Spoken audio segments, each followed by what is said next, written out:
The Combine is here. Let's Talk Lions. Welcome back to an all-new episode here, Let's Talk Lions. My name is Jay. Thank you for hanging out. The NFL Combine is officially here. Yesterday, we got to see Brad Holmes, Dan Campbell up at the podium discussing what they're looking at, what we're looking at here in the Combine. Had some really cool conversation, or we got to see into their conversations, get some insight as to what we're looking at. One of the more interesting things, we're just going to talk about it real quick, is the villain mentality. This interesting shirt that Brad Holmes is wearing. He was interviewed by Peter Schrager, and he has this hoodie on that reads "Villain" with the Lions logo in the background. Now, if I'm going to be honest with you, oh my God, I want that. That looks so cool. It is very interesting going from being this extremely laughable franchise for roughly, 60 years? For too long. And watching last year the turnaround of all these other fan bases and people really just being excited for us, being excited for where the Lions are going, and then putting respect on the name in that Week 18 game against the Packers in Lambeau. The Detroit Lions coming out with nothing to play for and showing the world, yeah, we got something to play for and it's our own name, and proving everybody else wrong and showing that we're here. So I love that. Now it's, we saw this, we know the identity of this team is grit. We know that's what it is, true grit. Maddie never got a daddy back, but you have this aspect now where Brad Holmes rocking this new merch that reads "Villain."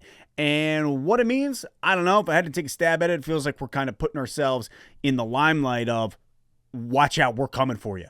And there's no backing down. Like, this Detroit Lions team is here. We are the villain that you have to deal with. And I love it. Can't wait to be able to buy this merch. Word on the street, the Detroit Lions will not be getting new uniforms until 2024. So going into next season. Sounds like they've worked out a deal with Nike. They're working on it, an overhaul.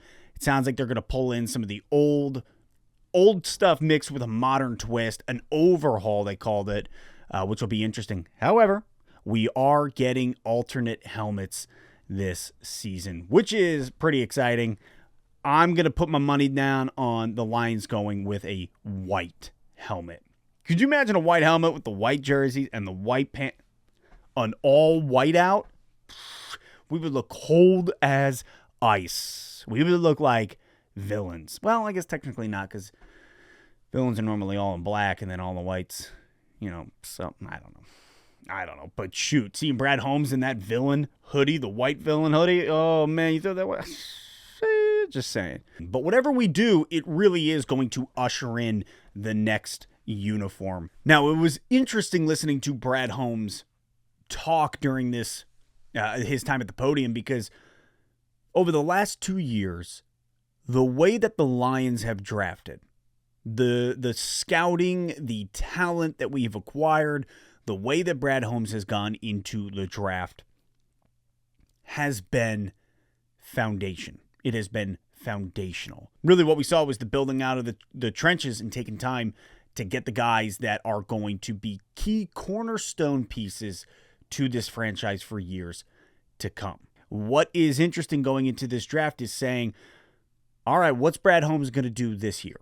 If the first 2 years are foundation and cornerstone pieces, do we find Brad Holmes in this moment of, Lions need a backup quarterback?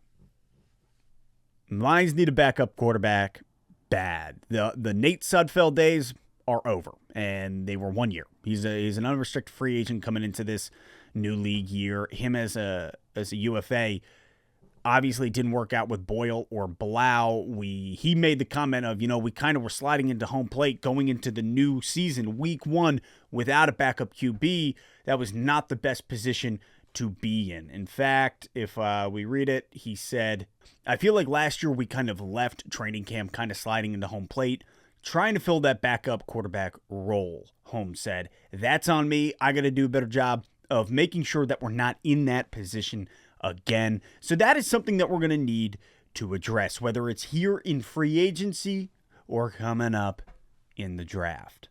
Right there, that little comment, that tells you, hey man, listen, Lions are doing their due diligence, and they're going to look at these quarterbacks. They're going to look at each one of these guys as we're sitting in the 6th spot. And we could see a situation in which the Lions do pull the trigger on a backup QB somewhere in the first 2 rounds. It is very possible. Brad Holmes, he also was talking to Peter Schrager a little bit about the QB position, and he's like, look, man, it's our job to put ourselves in the best position possible. We have Jared Goff. He is the starter. He's the guy. However, we need a backup. And so that could be through the draft. That could be through free agency. We'll see. And really, we're all waiting for the first shoe to fall with Aaron Rodgers. I think it's safe to say that's what everybody's waiting for. That's what the Jets are waiting for. That's why they haven't made a move on Derek Carr or any of that situation. So you have all these teams waiting it out. And Brad Holmes is the type of guy who's not going to, he does a great job of keeping his cards close to his chest. That's something I love about him. And he doesn't do it in a way in which you're annoyed. At least I'm not annoyed. Like Matt Patricia, I literally was like, the first year we had him, I was like, bro, go get on a broomstick and fly away. I could not stand him at a podium if we ever got him to a podium. Brad Holmes making the comment of, yeah, backup quarterback is a position that we are definitely looking into. And it makes sense because we got it. Do I think that needs to be 6?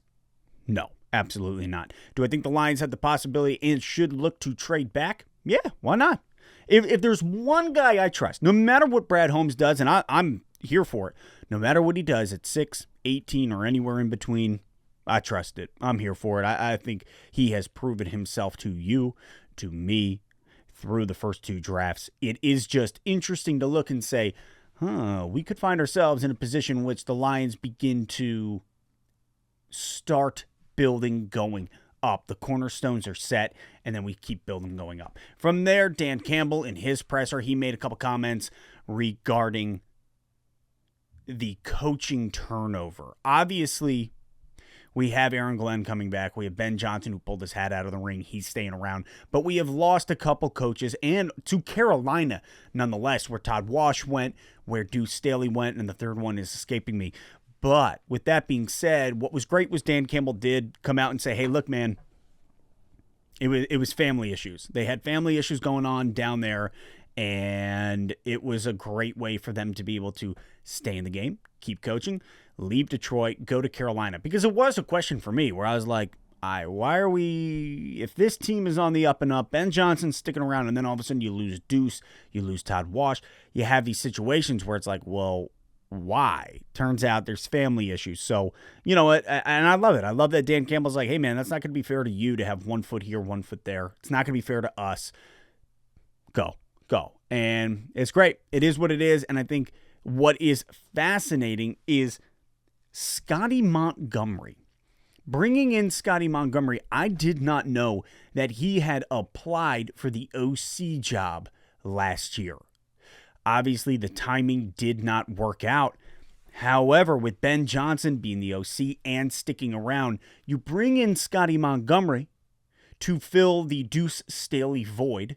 So Scotty Montgomery comes in and he gets to be with us for an entire season because let's face it, Ben Johnson, if he is anywhere near as good as he was this last year, which he will be, but if he performs at the caliber that he did, hot topic, hot name for a head coaching job. And if he leaves, well, then Scotty Montgomery really becomes the succession plan for Ben Johnson moving on. Kind of a fascinating idea of saying, hey, Scotty, we know that you applied for this position last year. We have this assistant position open. You come, you fill that. And if Ben Johnson decides to move along after this season, hey, you have a pretty solid succession plan. Because Dan Campbell obviously liked Scotty Montgomery. They liked what they saw. So here he is. He's a part of the squad. So that's kind of cool. And I did not know that. That's a solid note to make. That is it. That is it for today. Thanks for hanging out. As the combine begins to kick off, we'll chop it up here as we continue on, see what's going on. But that is it. That is it for today. Enjoy your day, your weekend. Happy March. February's over. Praise God Almighty. Getting through February. Now, I'll say this. It was an easy February. It was an easy winter here in Michigan. So I'm not going to complain. It was simple. But, man, when you can get through February and you're looking ahead, You see spring? Praise God.